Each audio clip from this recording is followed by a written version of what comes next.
What is up, YouTube? It's Kingfisher745, and welcome to episode 88 of All Hail the King. Wow, we're getting closer and closer to that century mark. That's pretty crazy. So we'll have to think up something for that, but for now, we're going to feature Jane Foster, aka Thor. We're going to put her with some other hammer users, and also one of the best electricity static charge characters in the game, besides Electro. In fact, let's lead off with him. It's going to be Victor Mancha. Now the first team up we're facing is Cloak and Dagger and Gnaw, and there's certainly no pushover. Still, I think these two can handle it. Now they do have Mystic Shroud, so we'll begin with our level 1, and that's our Dragon Claw. Unfortunately, it misses the enemy agent. Even worse, it gives him an extra turn, so maybe that was the worst thing we could do. Okay, well, so much for a great start. But at least the Dark Energy Blade shouldn't do too much damage, and will actually absorb all that health back. So next up, with my agent, we're going to have to use the Blackest Void. That way we can get rid of Mystic Shroud and finally get this debuff show on the road.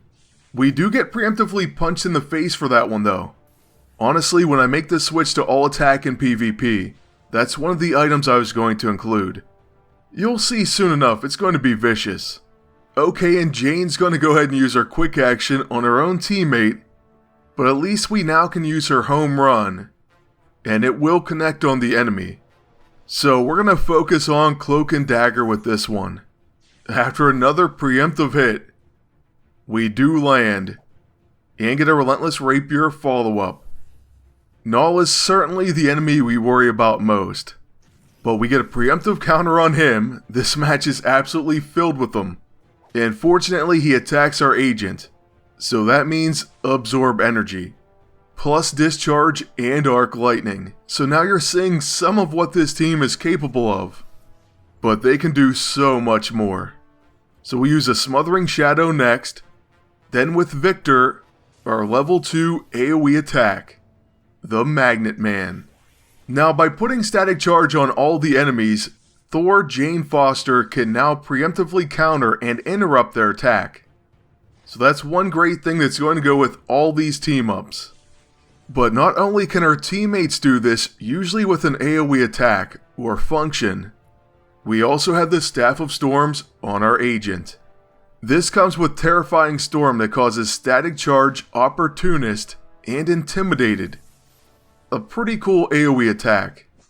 Plus it will grant charging energy for Thor, so she's going to get an attack boost.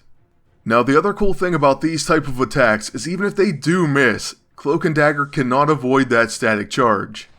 So they get hit with that, then their dots, and even though they dodge Victor Mancha, it once again causes a chain reaction of static charge damage. It's a nice little bonus for this debuff. Oh, and we end up mind controlling them so their blackouts interrupted.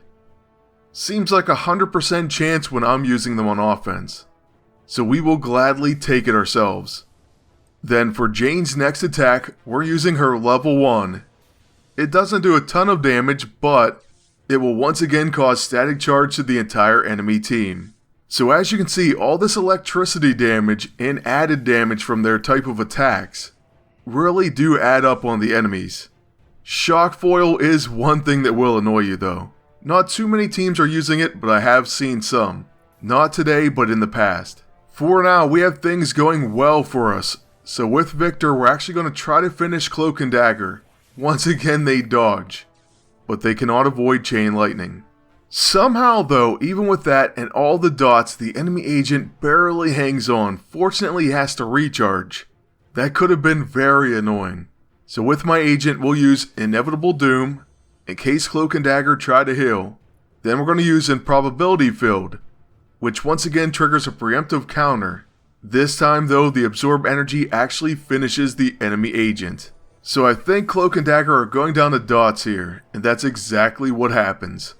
So moving on to our second team, it's going to be Thor Jane Foster and Beta Ray Bill. And we kind of got an interesting matchup here. It's actually going to be brother and sister, Damon and Satana.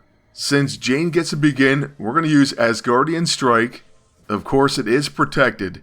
Then, rather than using our home run, we're going with our level 1. For 1, it's a ranged attack, so we at least won't take absorb energy. So here goes our hammer throw, and it's dodged. Then we do get a follow-up attack. At least in the end, it's going to do some damage, even though it causes a scutcheon and absorbs a bit of our energy. Then fortunately, because of Warding Essence, the Dominatrix doesn't really work against us. And although we hate his next ability, at least he didn't try to purge us. With Beta Ray, since they aren't stopping debuffs, we have to use his level 6. I say thee nay. This causes Static Charge and Ozone, 2 very beneficial debuffs for our team. In fact, the Chain Lightning will begin now. We are going to lose some stamina, but in the end we still have quite a bit left, so we should be fine. And right away, we get an interrupt from Jane. So that comes courtesy of her passive, which I was hoping we would get to see. It's called Static Pull. Chance to interrupt attacks made by enemies with static charge. It's just another reason why that debuff is so important. And just look at all this damage it causes. It really is incredibly annoying for any team facing it. Add in those interrupts though, and it will definitely push you over the boiling point. Now since my agent has 2 turns, we're first going to use the Staff of Storms. I know they have static charge, but it has Intimidated and Opportunist as well. Plus it'll trigger Chain Lightning. Basically it's more bang for our buck. So we're going to use that, even though it only hits the enemy agent. You know Chain Lightning spreads. Then after this, we don't have a whole lot of options on our agent, so we're probably just going to go ahead and use the Blackest Void. Though there is another function on the Staff of Storms. At this point I just felt it's not really necessary. So the enemy agent goes down and only Angra remains. We don't have that much firepower, but we are going to use our home run. So let's see what type of damage we get. Here goes nothing. Okay, over 8k and it's a non-crit. But we ultimately end up getting a follow-up attack, and that's going to win the match. So in a way, Jane ended it. At least on her attack. You could kind of say.